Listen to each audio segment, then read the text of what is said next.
இங்கே காவேரி இந்த மாதிரி தனக்கே தெரியாமல் ஒரு ஆர்ட் ஃபிலிம் ஷூட்டிங் நடத்தி அதை அவளோட அப்பள கம்பெனிக்காக அந்த மாதிரி பண்ணது எங்கள் விஜய்க்கு கொஞ்சம் கூட பிடிக்கல. இதனால் விஜய்க்கும் இங்கே காவேரிக்கு இடையில வாய் தகராறு ஏற்படுது. இது வீட்டில் பெரிய பிரச்சனையாக வெடிக்குது. இதை ராகினி தனக்கு சாதகமாக யூஸ் பண்ணிக்கிறாங்க. இதை பயன்படுத்தி இங்கே விஜயோட மனசில் எப்படியாவது காவேரி மேலே வெறுப்பு வர வைக்கணும்னு நினச்சிட்டு அந்த மாதிரி பண்ணேன். என் அன்பரசு அஜய் கூட இதுக்கு உடந்தையாக இருந்துகிட்டு இருக்காங்க. இது தாத்தாவுக்கு தெரியும். அப்போ தாத்தா சொல்கிறாங்க எல்லாம் எனக்கு தெரிஞ்சுதான் நடந்ததுன்னு சொல்ல, இதை கேட்ட விஜய் என்ன தாத்தா நீங்களே இப்படி பண்ணிட்டீங்க, என்கிட்ட ஒரு வார்த்தை நீங்களாவது சொல்லியிருக்காளே அப்படின்னு சொல்லிட்டு ரொம்ப கோவமாக பேசிட்டு மேலே போக, என்ன மாமா நீங்களும் சின்ன பிள்ளைத்தனமாக நடந்துக்கிட்டீங்களேன்னு சொல்லி அன்பரசு கேட்க, எல்லாம் எனக்கு தெரியும் மாப்பிள்ள, நீங்கள் கொஞ்சம் அமைதியாக இருங்க, என் பேரனை எப்படி சமாதானப்படுத்துறதுன்னு எனக்கு தெரியணும்னு சொல்ல, இது விஜய்க்கு எவ்வளோ காயப்படுத்திருக்கும், என்னம்மா காவேரி எதையும் யோசிச்சு பண்ண மாட்டியான்னு சொல்ல, அவன் எவ்வளோ பெரிய பிஸ்னஸ் பண்ணிட்டு இருக்கான், இப்போ ஒரு சின்ன அப்பள கம்பெனிக்கு இந்த மாதிரி போஸ்ட் கொடுத்து ஊரெல்லாம் போஸ்டர் அடித்து ஒட்டி வச்சிருக்கே, இப்போ அவனோட பிஸ்னஸில் எவ்வளோ லாஸ் ஆகும்னு சொல்லி எங்கள் அன்பரசும் திட்டுறாங்க. காவேரி இதை கேட்டு ரொம்ப அமைதியாக இருக்கிறது மட்டும் இல்லாமல் நேராக மேலே மாடிக்கு போகிறாங்க. விஜய் சமாதானப்படுத்தலான்னு பார்த்தா விஜய் அறக்க பறக்க ரெடி ஆகுறாங்க. எங்கேங்க போகிறீங்கன்னு சொல்லி கேட்க, அதை உங்ககிட்ட சொல்லணுன்ற அவசியம் இல்லை, நீ எல்லாத்தையும் என்கிட்ட கேட்டு தான் பண்ணுறியான்னு இங்கே விஜயும் கோவப்பட, நான் ஏதோ தெரியாமல் பண்ணிட்டேன் மன்னிச்சிருங்க, நீங்கள் இந்த அளவுக்கு கோவப்படுவீங்கன்னு தெரிஞ்சிருந்தா கண்டிப்பாக நான் அதை மாதிரி பண்ணியிருக்கவே மாட்டேன் நீங்கள் காவேரி சொல்கிறாங்க. என்ன சொன்னாலும் கேட்காத விஜய் அறக்க பறக்க ரெடியாகி கீழே வர, எங்கடா விஜய் கிளம்பிட்டேன்னு சொல்லி எங்கள் தாத்தா கேட்க, எங்கள் தாத்தாட்ட விஜய் சொல்கிறாங்க, தாத்தா எனக்கு மனசு சரியில்லை, நான் கொஞ்சம் வெளியில் போயிட்டு வரேன்னு சொல்கிறாங்க. இதை கேட்ட தாத்தாவும் எங்கன்னு சொல்லிட்டு போடா அப்படின்னு எங்கள் பெரிய பிரச்சனையே போயிட்டுருக்கு. எங்கள் பாட்டியும் சொல்கிறாங்க, அவள் ஏதோ தெரியாமல் பண்ணிட்டாடா, சரி அதுக்காக நீ கோவப்பட்டு வீட்டிலேருந்து கிளம்பி எங்கே போவ, பேசாமல் வீட்டுக்கு போ, மேலுமே மாடிக்கு போ அப்படின்னு சொல்லி எங்கள் பாட்டியும் திட்டுறாங்க. எங்கள் அதை கேட்காத விஜய் ரொம்ப கோவமாக இருக்கு. கீழே வர காவேரி, நான் தான் சாரி சொல்லிட்டேன்லங்க, எதுக்காகங்க இவ்வளோ கோவப்படுறீங்கன்னு சொல்லி பேசிக்கிட்டு இருக்கான். அப்போ தான் தாத்தா சொல்கிறாங்க, கொஞ்சம் அமைதியாக இருடா, என்ன நடந்துச்சுன்றதை நானே சொல்கிறேன்னு எங்கள் தாத்தா சொன்னாலும் அதை கேட்கவே மாட்டாங்க விஜயும். இங்கே பாரு, காவேரி என்ன பண்ணாலும் நல்லதுக்கு தான் பண்ணுவா, ஆனால் அவள் மேலே இப்படி அவசரப்பட்டு கோவத்தை காட்டிடாதன்னு சொல்ல, எல்லாம் எனக்கு தெரியும் தாத்தா, நீங்கள் தாத்தா மேலேயே கோவப்படுறாங்க, என்ன விஜய் இவ்வளோ நேரம் நான் சொல்லிட்டு இருக்கேன், நான் சொல்கிறதுல உனக்கு கொஞ்சம் கூட நம்பிக்கை இல்லைன்னு சொல்ல, பின்ன என்ன தாத்தா என்கிட்ட ஒரு வார்த்தை கேட்டிருக்கலாம், ஏன் கேட்டிருந்தா நான் செஞ்சு கொடுத்துருக்க மாட்டேனா, இல்லை எனக்கு தெரியாமல் இப்படி ஒரு விஷயத்த பண்ணி இப்படி ஊரெல்லாம் என்னை அசிங்கப்படுத்துகிற அளவுக்கு இந்த மாதிரி போஸ்டர் அடித்து ஒட்டி வச்சிருக்கான்னு சொல்ல, ஏன் உங்ககிட்ட தெரிஞ்சு பண்ணாலும் அதே மாதிரி தானடா போஸ்டர் அடித்து ஒட்ட போகுதுன்னு எங்கள் தாத்தாவும் கேட்குறாங்க.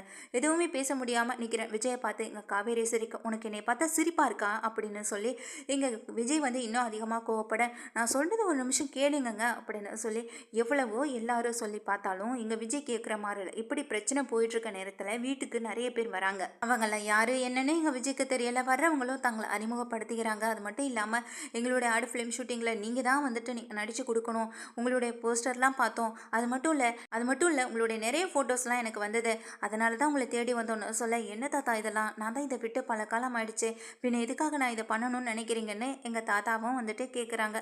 எங்கள் தாத்தா கிட்ட விஜய் கேட்குறாங்க. அதுக்கு உடனே தாத்தா காவேரியை பார்க்க, இது எல்லாம் உன்னோட வேலை தானா, ஏன் காவேரி என்னுடைய அனுமதி இல்லாமல் எதுக்காக என்னுடைய ஃபோட்டோஸ்லாம் நீ அனுப்பி வச்சேன்னு சொல்லி இங்கே கோவப்பட, அதுக்கு வந்திருக்கவங்களும் எங்கள் விஜய்கிட்ட சொல்கிறாங்க, இது எல்லாமே உங்கள் ஒய்ஃபால் நடந்ததாக இருந்தாலும் உங்களுடைய திறமைக்காக நீங்கள் இன்னும் நிறையவே சாதிக்க போகிறீங்க. நீங்கள் இதுக்கு முன்னாடி பல வருஷத்துக்கு முன்னாடியே பண்ணின எல்லா ஃபிலிமை நாங்கள் பார்த்தோம், எல்லாமே நல்லா இருந்துச்சு, எதுக்காக நீங்கள் இவ்வளோ காலமாக அதை விட்டு விலகி இருந்தீங்கன்னு தெரியல, இனிமேல் விலகி இருக்க வேண்டாம்னு நாங்கள் நினைக்கிறோம், ப்ளீஸ் எங்களுக்காக இதை நீங்கள் ஒத்துப்பீங்கன்னு நாங்கள் நினைக்கிறோம் அப்படின்னு சொல்கிறாங்க. இதை கேட்டதுமே விஜய் வந்து யோசிக்கிறாங்க.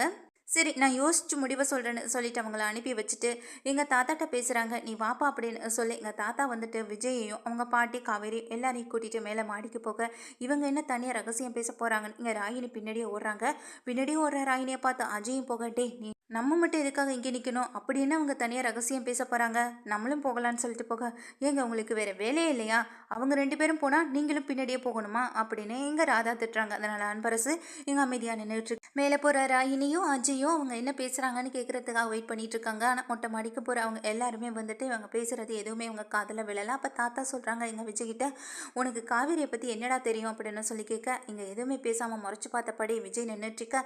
அப்போ காவேரி வந்துட்டு, வேணாம் தாத்தா விடுங்க தாத்தா, அவருக்கு என்னை பற்றி தெரிஞ்சது அவ்வளோதான், இதுக்கப்புறம் என்னை பற்றி அவர் என்ன தாத்தா தெரிஞ்சுக்க போகிறார், விடுங்க தாத்தா அப்படின்னு சொல்ல, நீ இருமா காவேரி அப்படின்னு சொல்லிட்டு அப்போ தான் தாத்தா சொல்கிறாங்க, இந்த ஃபோட்டோ ஃபிலிம் ஷூட்டிங் இது எல்லாமே உனக்கு இப்போதைக்கு வந்து ஆசை நினச்சிட்ருக்க, ஆனால் பல வருஷத்துக்கு முன்னாடியே உங்கள் அம்மாவோட கனவு ஆசை எல்லாமே இதுதான், நீ சின்ன குழந்தையா இருந்தப்போ பார்க்குறதுக்கு அவ்வளோ அழகாக இருப்ப, அப்போதே உன்னை ஏதாவது ஒரு படத்தில் நடிக்க வைக்கணும், படத்துலையாவது முடியலைனாலும் அட்லீஸ்ட் ஒரு விளம்பர படத்துலையாவது நடிக்க வைக்கணும்னு உங்கள் அம்மா ரொம்பவே ஆசைப்பட்டா, அதுக்காக எவ்வளவோ ட்ரை பண்ணனா, ஆனால் எதுவுமே முடியலை.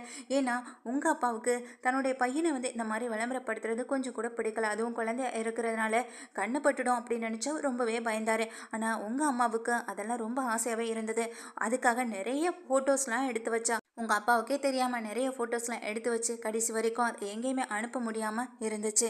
இந்த விஷயம் எனக்கும் உங்கள் அம்மாவுக்கும் மட்டும்தான் தெரியும். அதுக்கப்புறம் நீயே தெரிஞ்சுக்கிட்ட உங்கள் அம்மாவோட ஆசையை நிறைவேற்றணுங்கிறதுக்காக நீ அந்த வேலைக்கு போன. உனக்கு அதை பிடிச்சிருந்ததுன்னு சொல்லி கொஞ்ச நாள் ட்ரை பண்ண. ஆனால் என்ன காரணமோ நீ அதை விட்டுட்டு வந்துட்ட. இதுக்கப்புறம் நான் அதை பண்ணவே மாட்டேன்னு சொல்லிட்டு அதை பக்கம் திரும்பி கூட பார்க்காம நீ வந்துட்ட. ஆனால் இப்போ காவேரி எடுத்து பண்ணுறதுக்கு வேற ஒரு காரணம் இருக்குது விஜய்ன்னு சொல்ல. இதுக்கப்புறம் வேற என்ன காரணத்தை தான் இருக்க போகுது அப்படின்னு சொல்லி கேட்குறாங்க. என்ன, அவங்களுக்கு நதியா பழத்துக்கு என்னோட ஃபோட்டோஷூட் தேவைப்பட்டது, அதனால என்னை யூஸ் பண்ணிக்கிட்டா அவ்வளோதானே அப்படின்னு சொல்ல. அவள் அதுக்காக மட்டும் அதை செய்யலைப்பா விஜய், எல்லாம் உனக்காக தான் செஞ்சா அப்படின்னு சொல்கிறாங்க. எனக்காகவா? எனக்காக செய்கிறதுல என்ன தாத்தா இருக்குன்னு சொல்ல. நான் இந்த விஷயத்த காவேரிகிட்ட சொன்னப்போ அவள் ஆசைப்பட்டதே இதுக்காக மட்டும்தான். உன்னோட அந்த சின்ன வயசில் இருந்த அந்த குழந்தை ஃபோட்டோ வாங்கிட்டு போய் என்ன பண்ணா தெரியுமான்னு சொல்லி கேட்க. என்ன தாத்தான்னு ரொம்ப ஆச்சரியமாக கேட்குறாங்க. அந்த ஃபோட்டோ ஒரு விளம்பரப்படத்தில் ஒரு சின்னதாக ஒரு பின்னாடி வந்தால் கூட எனக்கு பிரச்சனை இல்லை தாத்தா. ஆனால் அதுவாது அந்த விளம்பரத்தில் வந்துச்சேன்னு நினச்சி அவங்க அம்மாவோட ஆத்மா அப்பாவாது சாந்தி அடையும்ல, அது போதும் தாத்தா. எனக்கு அவங்க அம்மாவோட ஒரு சின்ன ஆசை நிறைவேற்றினேன் அப்படின்ற ஒரு சந்தோஷமாவது எனக்கு கிடைக்கும்ல. என் விஜய்க்கு கூட அந்த சந்தோஷம் இருக்குல்ல அப்படின்றதுனால தான் இப்போ காவேரி அந்த மாதிரியான ஒரு விஷயத்த பண்ணேன். இப்போ உன்னுடைய ஃபோட்டோவை ஒரு பெரிய கம்பெனிக்கு அனுப்பி வச்சிருக்கா. கண்டிப்பாக அவங்க ஏதாவது ஒரு விளம்பரத்துக்கு யூஸ் பண்ணிப்பாங்கன்னு சொல்ல, இதை கேட்ட விஜய் ரொம்ப சந்தோஷமும் படுறாங்க. அதே நேரம் அதை விட ஒரு பெரிய சந்தோஷத்தை கொடுக்கறதுக்காக உனக்காக வெயிட் பண்ணிக்கிட்டு இருக்கான் காவேரின்னு சொல்ல. என்ன சந்தோஷம்னு இங்கே ரொம்ப ஆச்சரியத்தோட கேட்குறாங்க விஜய். அப்போ தான் இங்கே காவேரி சொல்கிறாங்க, அதாவது உன்னை சின்ன வயசில் எடுத்த ஒரு ஃபோட்டோவை உங்கள் அம்மா ஃப்ரேம் பண்ணி வச்சுருந்தாலே உனக்கு ஞாபகம் இருக்கான்னு சொல்ல. ஆமாம் தாத்தா, எனக்கு அது எப்படி ஞாபகம் இல்லாமல் போகும்? அம்மா எனக்காக என்னோட ஃபோட்டோவை ஃப்ரேம் பண்ணி வச்சதை நான் என்றைக்குமே மறக்க மாட்டேன். அது எப்போதுமே என் கூட இருக்கணும்னு தானே நான் வச்சுருக்கேன்னு சொல்ல. ஆமாப்பா விஜய், அந்த ஃபோட்டோவை தேடும்போது கை தவறி கீழே விழுந்து உடஞ்சிருச்சுப்பான்னு சொல்ல. என்ன தாத்தா சொல்கிறீங்க? உடஞ்சிருச்சான்னு ரொம்ப அதிர்ச்சி ஆகுறாங்க. யார் தாத்தா பண்ணாங்க அந்த வேலையை? காவேரி இது நீ தானே, எனக்கு நல்லா தெரியும்னு சொல்லி காவேரி ஏற்றுட்டேன். கொஞ்சம் அமைதியாக இரு, அது உடஞ்சது கூட ஒரு நல்ல விஷயந்தான் அப்படின்னு சொல்ல. என்ன தாத்தா பேசுகிறீங்கன்னு கேட்குறாங்க. ஆமாப்பா, அந்த ஃப்ரேம் பண்ண ஃபோட்டோவுக்கு பின்னாடி, அதாவது அது தகரத்தில் மறைச்சிருந்ததுனால நமக்கு எதுவுமே தெரியல, அதுக்குள்ளே இருந்த ஒரு விஷயமே வேறன்னு சொல்லி அதை வந்துட்டு விஜய்கிட்ட சொல்கிறாங்க. விஜய் இதை கேட்டு அதிர்ச்சி ஆகுறாங்க. அப்படி என்ன தாத்தா அதுக்குள்ளே இருந்துச்சுன்னு கேட்குறாங்க எங்கள் விஜயும். அதுக்கு எங்கள் தாத்தாவும், உங்கள் அம்மாவும் உங்கள் அப்பாவும் உனக்காக சேர்ந்து கொடைக்கானலில் வாங்கி போட்ட ஒரு இடத்தோட பத்திரமும், அதே நேரம் உங்கள் அம்மா அப்பாவோட ஒரு சின்ன வயசு ஃபோட்டோ, இது எல்லாமே அது பின்னாடி இருந்ததுப்பா. இது கீழே விழுந்து உடைஞ்சதுக்கு அப்புறம் தான் எங்களுக்கே தெரிய வந்தது. அது விழுந்ததுக்கு அப்புறமா காவேரி என்னை கூப்பிட்டு காட்டினா, நான் தான் அதை எடுத்து பார்த்தேன்னு சொல்லிட்டு அந்த பத்திரத்தை எடுத்து கொடுக்குறாங்க விஜய்கிட்ட. விஜய் இதை பார்த்து அதிர்ச்சியாக அதுக்கப்புறமா தன்னுடைய அம்மா அப்பா ஃபோட்டோ எல்லாத்தையும் பார்த்து கண்கள் இங்கே நிற்கிறாங்க. இதெல்லாம் எப்படி தாத்தா, என்னால் நம்பவே முடியலைன்னு சொல்ல. இந்த விஷயம் காவேரி மூலமாக தான் நமக்கு தெரிய வரணும்னு இருந்திருக்குன்னு சொல்ல. இங்கே காவேரியை பார்த்து கலங்கி நிற்கிறாங்க. காவேரி அப்போ தான் விஜய்கிட்ட சொல்கிறாங்க, அதெல்லாம் அப்புறம் பார்த்துக்கலாம், முதல்ல இந்த இடம் எங்கே ரெஜிஸ்ட்ரேஷன் ஆயிருக்கு அப்படின்ற விஷயத்த பாருங்கள். அதுவும் கொடைக்கானல்னா கண்டிப்பாக நமக்கு தெரியாமல் இருக்காது.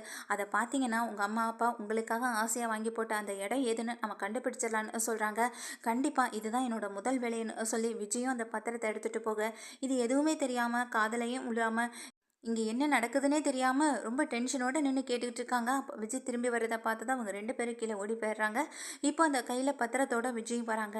இந்த இடம் எங்கே ரெஜிஸ்ட்ரேஷன் ஆயிருக்கு, எந்த ஏரியாவில் இருக்குன்றதை நம்ம கண்டுபிடிச்சே ஆகணும். அதுவும் அம்மா அப்பா எனக்காக அங்கே ஒரு இடத்த வாங்கி போட்டிருப்பாங்கன்னு நான் நினச்சி கூட பார்க்கலன்னு சொல்ல.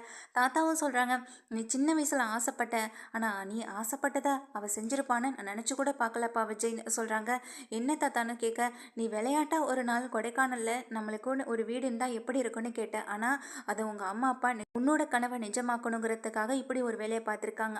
ஆனால் இத்தனை வருஷமா அது எனக்கு கூட தெரியலையே, அது எதுக்காக இப்படி ஃபோட்டோவுக்கு பின்னாடி மறைச்சு வைக்க வேண்டிய அவசியம் அப்படி என்ன வந்துச்சுன்ற மாதிரி யோசனையில் இருக்க. கண்டுபிடிக்கலாம் தாத்தா, இந்த இடத்தோட ரெஜிஸ்ட்ரேஷன் எங்கே இருக்குது, அது கொடைக்கானலில் எந்த ஏரியானா நமக்கு தெரிஞ்சிடுச்சுன்னா போதும், பின்னாடி இதுக்கு பின்னாடி என்ன மர்மம் இருந்தாலும் நமக்கு தெரிய வந்துடும்னு சொல்ல. இங்கே காவேரிக்கு ஒரு சந்தேகம் வருது. ஏன்னா கொடைக்கானலில் முழுக்க முழுக்க இடம் வாங்கி போட்டிருக்கதே பசுபதி தான். இதில் இவங்க அம்மாவும் அப்பாவும் அங்கே விஜய்க்காக இடம் வாங்கி போட்டிருக்காங்கன்னா இதுக்கு பின்னணி ஏதாவது இருக்குமா, இதனால் இவங்களுக்குள்ள எதுவும் பிரச்சனை வந்திருக்குமா, என்ன நடந்திருக்கும் அப்படின்றத பல வகைகளில் இங்கே யோசிக்கிறாங்க காவேரி. கண்டிப்பாக விஜய் காவேரி 2 பேரும் சேர்ந்து கண்டுபிடிக்க போகிற உண்மை என்னென்னா, அங்கே இடம் வாங்கி போட்டிருக்கிறது உண்மைதான். அந்த இடத்த அடித்து பிடிங்கி வாங்கினது பசுபதின்ற விஷயமும் தெரிய வருது. பசுபதியால் தான் தன்னுடைய அம்மா அப்பாவுக்கு ஏதோ ஒரு பெரிய ஆபத்து நடந்திருக்கு அப்படின்ற ஒரு விஷயமும் வந்து விஜய்க்கு தெரிய வர பசுபதியை வெளுத்து வாங்க போகிறாங்க. ஏன் அவங்கள ஜெயிலில் கூட கூட தள்ளலாம். கடைசியில் ராகினியும் இந்த வீட்டை விட்டு போகிறதுக்கு நிறையவே வாய்ப்பு இருக்குது. இது எல்லாமே விஜய் காவேரி முயற்சி பண்ண இனிமே அதெல்லாம் நடக்க தான் போகுது இங்கே ராகினுடைய வாழ்க்கையில்.